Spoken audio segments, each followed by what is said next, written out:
On today's program, we've been recapping President Biden's speech in Poland, and joining us now to help break it down a little further is New York Congresswoman Claudia Tenney.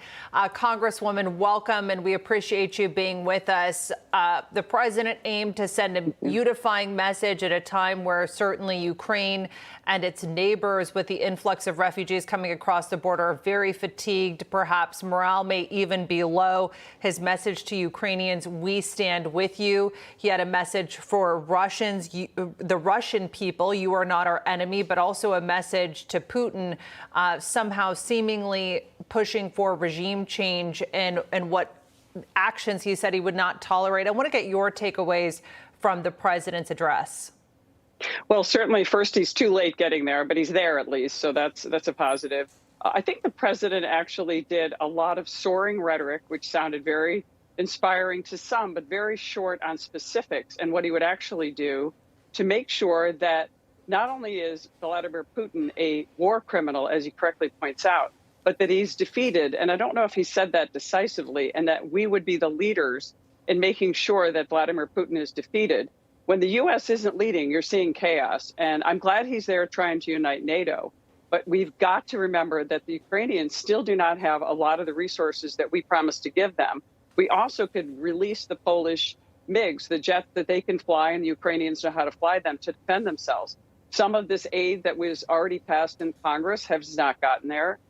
We also have the sanctions on Russians' energy, which is what their economic engine is, the very heart of what the Russians rely on, don't even take effect until June. So while he's talking now, finally, about some energy independence, and also talking about an all-of-the-above strategy, admitting that fossil fuels have to be part of our future, I do think that it's about time. It's a little too late, and hopefully we still can defeat Vladimir Putin at this point, because he must lose this war. And what he didn't say is Ukraine must win. We have to have the Ukrainians win, because they are now going to be a symbol of democracy, not just for them, but for the future. And yes, I acknowledge there's been some, obviously, corruption in the past, as there is in many countries around the world. But Ukraine needs hope now, and the rest of the world needs Ukraine to emerge democratically and to start shunning the corruption that has plagued it for so many years. Congresswoman, in terms of certainly pushing America toward using its own resources when it comes to energy, and I'm glad you brought that point up, and the additional resources that Ukraine needs to fight this battle, is there any legislation that you think right now is working its way through the pipeline in Congress that may have bipartisan support? Is there anything promising? Because we've been seeing Congress do a lot of the leading over the administration here. Yeah, Congress has definitely led when it comes to supplying Ukraine with some of the supplies and some of the aid that they should be getting, although we've heard through our classified channels that some of this aid is slow in getting to Ukraine. But Congress needs to wake up, and we need the Democrats to understand they cannot allow the far left to continue this war on fossil fuels. Fossil fuels are not the enemy. We are a fossil fuel driven economy, not just in the United States, but around the world.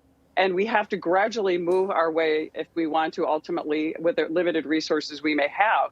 But we have to accept the reality that fossil fuels can save us in this, and not just us, but Europe. And I come from a district with among the richest shale reserves, the Marcellus and Utica Shale, named after two great cities in my communities. Right. And yet we're not allowed to touch them. And so the federal government needs to put pressure on New York so that we can have prosperity and also have world security, and security coming from our need for great energy sources. Congresswoman Tenney, great to have you with us.